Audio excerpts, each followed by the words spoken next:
Hello दोस्तों, एक बार फिर से आप सभी का स्वागत है एजुकेशन बाइट पर। कैसे हो आप सभी? मुझे उम्मीद है कि आप सब एकदम बढ़िया होंगे। मैं आपकी डीएलएड थर्ड सेमेस्टर की हिंदी विषय की क्लास लेकर के आई हूँ। हिंदी की कल जो मैंने आपकी क्लास ली थी उसमें आपके जो कवि दिए थे, इम्पॉर्टेंट महत्वपूर्ण जो कवि थे इस सेमेस्टर में, उनका जीवन परिचय कंप्लीट करा दिया था। साथ साथ आज हम कवि के आगे जो महत्वपूर्ण लेखक दिए गए हैं उन लेखकों का जो जीवन परिचय है वो कंप्लीट करेंगे। ठीक है, चलिए तो शुरू करती हूँ मैं आपकी क्लास। उससे पहले मैं एक चीज़ और बता दूँ कि आप लोग अपने बाकी के सब्जेक्ट के लिए काफ़ी परेशान हो रहे हैं कि मैम बाकी के सब्जेक्ट की क्लास भी शुरू करिएगा। तो देखो, परेशान नहीं हो, मैथ्स की जो क्लासेस हैं वो आपकी वापस से मैं शुरू कर दूँगी कल या परसों में। ठीक है, 1 से 2 दिन में आपकी मैथ्स की क्लास शुरू हो जाएगी। और संस्कृत और विज्ञान के लिए भी परेशान नहीं होना, आज या कल में आपका संस्कृत और विज्ञान में से कोई एक जो आपका रहेगा उसको मैं शुरू कर दूंगी, कोई एक सब्जेक्ट। ठीक है, तो जल्द से जल्द मैं इन दोनों की क्लास, जो ये 3 सब्जेक्ट हैं, इनकी क्लास की शुरुआत करूंगी। ठीक है, चलिए तो शुरू करते हैं आपकी आज की क्लास। और हाँ, एक चीज़ और कि अगर आपने मेरा टेलीग्राम चैनल ज्वाइन नहीं किया है तो प्लीज़ ज्वाइन कर लीजिएगा, जिससे आपकी जो अपडेट रहेगी क्लास से जुड़ी हुई, साथ साथ आपके सेमेस्टर से जुड़ी हुई, वो आपको यहाँ पर मिलती रहेगी। चलिए आगे बढ़ते हैं। सबसे पहले जो आज मैंने लेखक लिए हुए हैं बहुत ही इम्पॉर्टेंट हैं, भारतेंदु हरिश्चंद्र। भारतेंदु हरिश्चंद्र इसलिए भी इम्पॉर्टेंट है कि जब आप हिंदी का साहित्य पढ़ते हैं या आपने पढ़ा होगा 10th या 12th में, तो वहाँ पर आपने इनका जिक्र बहुत सुना होगा। हिंदी साहित्य में जब आप आधुनिक हिंदी की बात करते हैं, आधुनिक हिंदी साहित्य की, तो वहाँ पर इन्होंने काफ़ी योगदान दिया था, इसीलिए इनको आधुनिक हिंदी साहित्य का जनक के नाम से जानते हैं। ये हाईलाइट कर देती हूँ मैं, आधुनिक हिंदी साहित्य का जनक या जन्मदाता, कुछ भी पितामह भी लिख के आ जाए तब भी यही है। ठीक है, आधुनिक हिंदी साहित्य का जनक कहा जाता है किसको? भारतेंदु हरिश्चंद्र को। बात करते हैं कि इनका जन्म कब और कहाँ हुआ था। तो भारतेंदु हरिश्चंद्र का जन्म 1850 ईस्वी में काशी में हुआ था। इनके पिता का नाम था गोपाल चंद्र गिरधर दास। भारतेंदु हरिश्चंद्र की मृत्यु जो है वो अल्पायु में ही हो गई थी, बहुत ही कम आयु के थे जब इनकी मृत्यु हो गई थी। कब हुई थी? तो 1885 ईस्वी में हुई थी। तो यहाँ से आप इनकी एज का पता लगा सकते हैं, लगभग ये 35 वर्ष के होंगे उस टाइम। और सोचिए, 35 वर्ष में इन्होंने बहुत ज़्यादा हिंदी में काम किया था, हिंदी साहित्य में बहुत योगदान दिया था, तभी इनको हिंदी आधुनिक हिंदी साहित्य का जनक या हिंदी नवजागरण के अग्रदूत के नाम से भी इनको जानते हैं। ठीक है, आगे आते हैं। इनकी रचनाओं की बात करें तो इन्होंने नाटक, कविताएं ये लिखे हुए हैं। इनके जो फेमस नाटक है वो है इनका भारत दुर्दशा, अंधेर नगरी। अंधेर नगरी कहीं ना कहीं आपने पढ़ा भी होगा। ये आपका 1 to 8, 1 तो नहीं, हाँ 5th से लेकर 8th क्लास में किसी एक में होगा, मुझे ये तो पता नहीं कौन सी क्लास में, लेकिन हाँ ये पढ़ा जरूर होगा, अंधेर नगरी। ठीक है, इसके बाद आता है इनका नाटक चंद्रावली, नील देवी, सती प्रताप, भारत जननी। तो इनके देखिए नाटक ऐसे याद करिए, भारत दुर्दशा, भारत जननी, एक साथ, भारत दुर्दशा, भारत जननी, अंधेर नगरी, चंद्रावली, नील देवी, सती प्रताप। क्लियर। इसके बाद इनकी कविताओं का बात करें तो इनकी कविताओं में आती है सबसे पहली प्रेम सरोवर, प्रेम प्रलाप, प्रेम फुलवारी। प्रेम प्रेम लगा हुआ है, यहीं से याद कर लेना, प्रेम वाली इनकी है भारतेंदु हरिश्चंद्र की। पर एक है आपकी रचना, याद रखना, प्रेम वाटिका। प्रेम वाटिका जो है वो इनकी रचना नहीं है। प्रेम वाटिका किसकी रचना है? प्रेम वाटिका रसखान की रचना है। तो ये बस आप इसको हाईलाइट करके याद कर लीजिएगा, बाकी प्रेम वाले में क्यों लगा देना, भारतेंदु हरिश्चंद्र। इसके बाद बात करते हैं इनकी पत्रिकाओं की। तो इनकी पत्रिकाओं में सबसे इम्पोर्टेंट पत्रिका है कवि वचन सुधा। ये टेट वगैरह एग्जाम में पूछी जाती, जहाँ हिंदी आती वहाँ पर इसको पूछते हैं, मेल करने के लिए आ जाती कि पत्रिकाओं को उनके सही रचनाकार से मिलाइएगा, तो कवि वचन सुधा वहाँ पूछ ली जाती है। और दूसरी पत्रिका का नाम है हरिश्चंद्र मैगनीज। पहली पत्रिका कौन सी है? कवि वचन सुधा, और दूसरी है हरिश्चंद्र मैगनीज। इसके बाद आगे है आपका नोट पॉइंट, मैंने यहाँ पर अच्छा लिख भी दिया था कि भारतेंदु हरिश्चंद्र को हिंदी नवजागरण का अग्रदूत तथा आधुनिक साहित्य का जनक भी कहते हैं, आधुनिक हिंदी साहित्य का जनक भी कहा जाता है। इसके बाद हम आगे बढ़ते हैं जयशंकर प्रसाद पर। जयशंकर प्रसाद का जन्म 1889 ईस्वी में काशी में हुआ था। इनकी मृत्यु हुई थी 1937 ईस्वी में। इन्होंने जो है आपके काव्य हो गए, उपन्यास हो गए, ये सभी के सभी, कहानियाँ भी लिखी हैं, उपन्यास भी लिखे हैं, नाटक भी लिखे हुए हैं जयशंकर प्रसाद ने। जयशंकर प्रसाद की अगर हम काव्य रचनाओं की बात करें यानी कि पद्य रचनाओं की, तो वो है आपकी आंसू, लहर, झरना, कामायनी। ये चारों ही इम्पॉर्टेंट हैं। आंसू भी इम्पॉर्टेंट है, लहर भी, झरना भी और कामायनी। क्लियर है? आंसू, लहर, झरना, कामायनी किसकी रचना है? जयशंकर प्रसाद की। अब हम बात करते हैं इनके महत्वपूर्ण नाटकों की। तो अगर आपने गुप्तकाल का पढ़ा होगा उसमें सामाजिक में, तो वहाँ पर आपने गुप्तकाल में कई सारे राजाओं के नाम सुने होंगे, जैसे स्कंदगुप्त, समुद्रगुप्त, चंद्रगुप्त। चंद्रगुप्त विक्रमादित्य जो थे वो वहीं पे आपने सुने होंगे। तो बस वहाँ पर आपने जो नाम सुने हैं वो उनके नाटक हैं। ठीक है? तो चंद्रगुप्त एक इनका नाटक है, स्कंदगुप्त ये भी नाटक है। ध्रुव स्वामिनी का जिक्र आपने सुना होगा। चंद्रगुप्त विक्रमादित्य की पत्नी का नाम था ध्रुव स्वामिनी, तो ध्रुव स्वामिनी भी इनका एक नाटक है। तो वहाँ से रिलेट करके याद कर लेना किसके नाटक हैं ये? जयशंकर प्रसाद के। अजातशत्रु इनका नाटक है। इसके बाद एक घूंट और राजश्री, टोटल 6 नाटक हैं इनके। स्कंदगुप्त, चंद्रगुप्त, ध्रुव स्वामिनी, अजातशत्रु, एक घूंट और राजश्री। उपन्यास की बात करते हैं तो उपन्यास इनका कंकाल, तितली, इरावती, ये 3 महत्वपूर्ण इनके उपन्यास हैं, जिसमें इरावती एक ऐसा उपन्यास है जो अपूर्ण है। कंकाल, तितली काफ़ी इंपॉर्टेंट है, याद रखना, सभी इंपॉर्टेंट है, इसीलिए मैंने यहाँ मोस्ट इंपॉर्टेंट ऑलरेडी लिख रखा है। ठीक है? इनके नाटक और उपन्यास काफ़ी इंपॉर्टेंट है। ऐसा नहीं कि सिर्फ आपके डीएलएड में ही काम आएंगे, आगे आप कोई भी एग्ज़ाम दोगे जहाँ थोड़ा बहुत हिंदी साहित्य पूछा जाता है, यानी कि रचनाएँ तो पूछी ही जाती हैं, वहाँ पर ये काफ़ी आपके काम आने वाले हैं। इसके बाद कहानियों की बात करते हैं। जयशंकर प्रसाद की कहानियाँ, तो छाया, इंद्रजाल और आकाशदीप, ये जयशंकर प्रसाद की महत्वपूर्ण कहानियाँ हैं, जिसमें आकाशदीप आपने कहीं ना कहीं पढ़ी भी है, शायद ये 12th में है या फिर 11th में, मुझे ये तो याद नहीं है, लेकिन हाँ 11th या 12th में थी। अब शायद सिलेबस चेंज हो गया हो तो हट गई हो, कह नहीं सकते। इसके बाद आते हैं मुंशी प्रेमचंद के बारे में। मुंशी प्रेमचंद ये भी बहुत इंपॉर्टेंट है आपके। इनका जन्म हुआ था 1880 ईस्वी में लम्ही, वाराणसी नामक स्थान पर। इनके बचपन का नाम, इनका मूल नाम था धनपत राय। क्या नाम था इनका मूल नाम? इनका मूल नाम था धनपत राय। जहाँ भी मूल नाम या उपनाम आ रहे हो उनको याद अच्छे से कर लेना। इनकी मृत्यु हो गई थी 1936 ईस्वी में। रचनाओं की बात करें तो उपन्यास इनके काफ़ी फेमस उपन्यास है, पढ़े भी होंगे आपने। गोदान, गबन, कर्मभूमि, निर्मला, कायाकल्प, सेवा सदन, रंगभूमि और मंगलसूत्र। मंगलसूत्र इनका ऐसा उपन्यास है जो अपूर्ण है।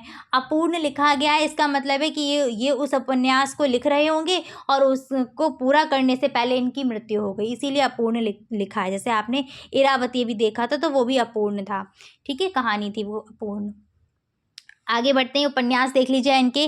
गोदान, गबन, कर्मभूमि, निर्मला, कायाकल्प, सेवा सदन, रंगभूमि और मंगलसूत्र। कहानियों की बात करें तो इनकी कहानी है इंपॉर्टेंट, नमक का दरोगा, पूस की रात, कफन, ईदगाह। ईदगाह पढ़ी होगी कहानी, ईदगाह बहुत उसमें दी गई है, वो चिमटे वाली शायद कहानी, अगर आपको याद हो, ईदगाह। ठीक है? तो कहानी में कौन कौन सी हैं? नमक का दरोगा, पूस की रात, कफन और ईदगाह। वैसे बहुत कहानियां हैं, लेकिन मैंने सिर्फ वो लिखी हैं जो एग्ज़ाम में पूछी जाती हैं। ठीक है? इसके बाद आते हैं सरदार पूर्ण सिंह पर। तो सरदार पूर्ण सिंह का जन्म हुआ था 1881 ईस्वी में।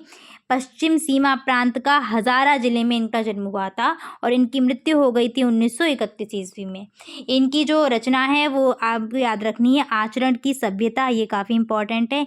इसके बाद सच्ची वीरता, पवित्रता और कन्यादान, तो ये 4 ही बस याद रखनी है, आचरण की सभ्यता, सच्ची वीरता, पवित्रता और कन्यादान। ये सरदार पूर्ण सिंह की रचनाएं हैं।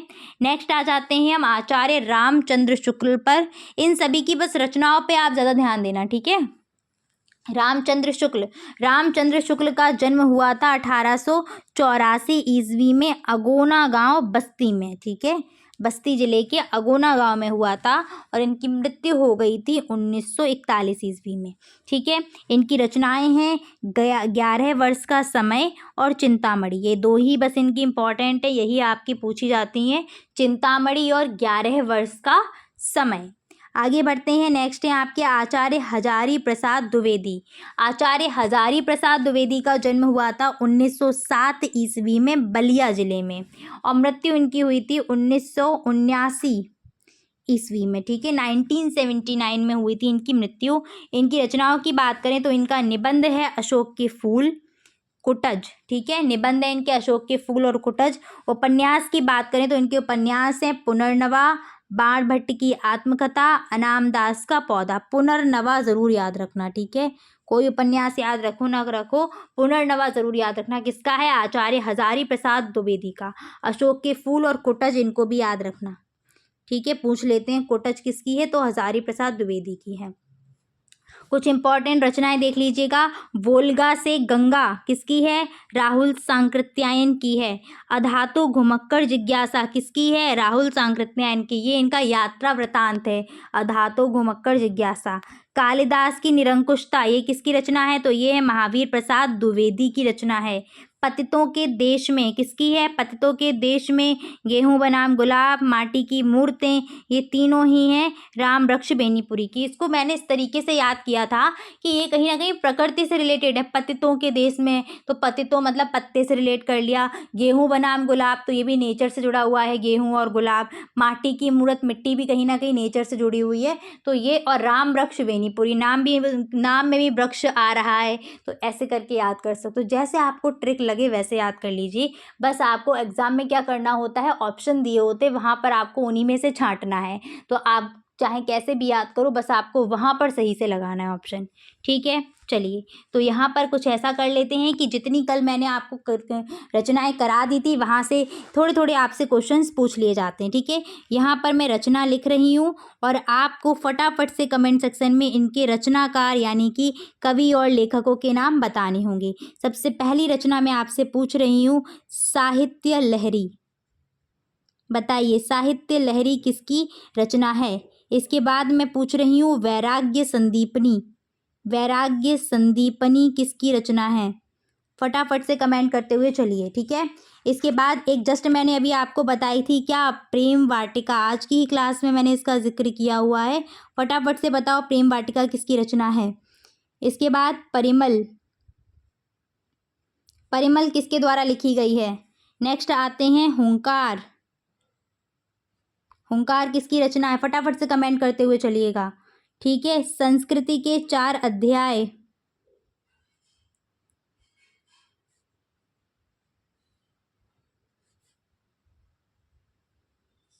बताइए फटाफट से कि ये रचनाएं किनकी हैं। इसके बाद हम आगे बढ़ेंगे, ठीक है। जितना पढ़ रहे हो आप लोग वो सब आपको अच्छे से याद भी होते हुए चलना है। ऐसा नहीं कि बस पढ़ लिया छुट्टी, ऐसे नहीं करना है, ठीक है। रचनाएं जो हैं वो आपको याद करते हुए चलनी है। फटाफट से बताओ ये रचनाएं किसकी हैं। साहित्य लहरी, वैराग्य संदीपनी, प्रेम वाटिका, परिमल, हुंकार और संस्कृति के 4 अध्याय किन किन उनकी लेखकों की रचनाएं हैं। चलिए बताती हूँ मैं आगे आपके। साहित्य लहरी किसकी रचना है? तो साहित्य लहरी है सूरदास की रचना। वैराग्य संदीपनी वर्वे रामायण तुलसीदास की रचना है। किसकी है? तुलसीदास की रचनाएं हैं ये।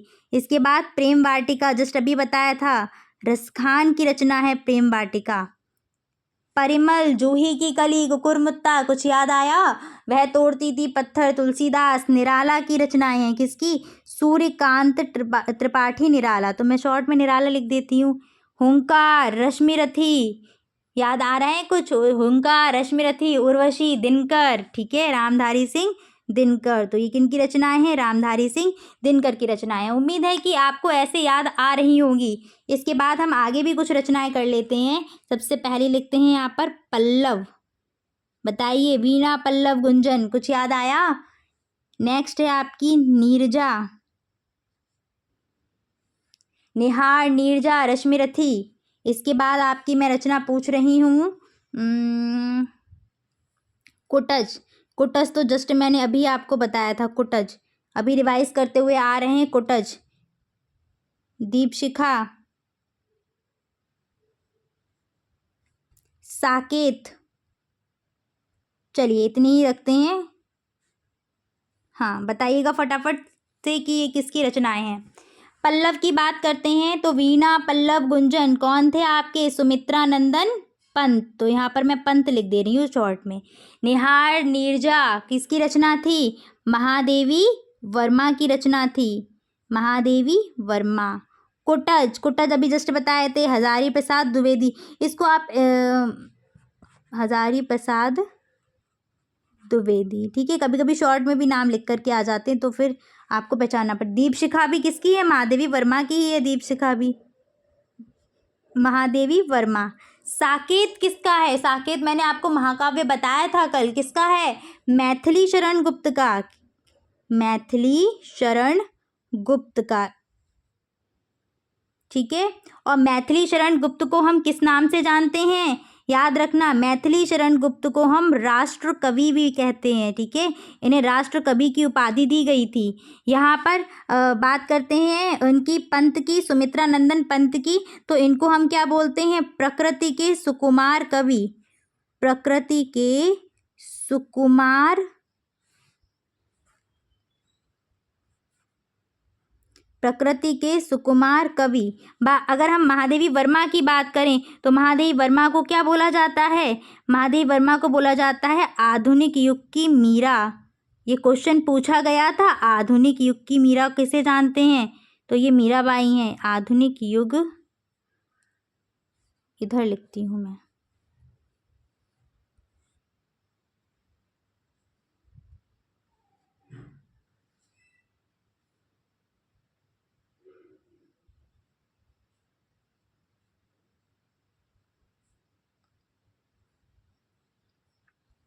ठीक है। आधुनिक युग की मीरा के नाम से जानते हैं।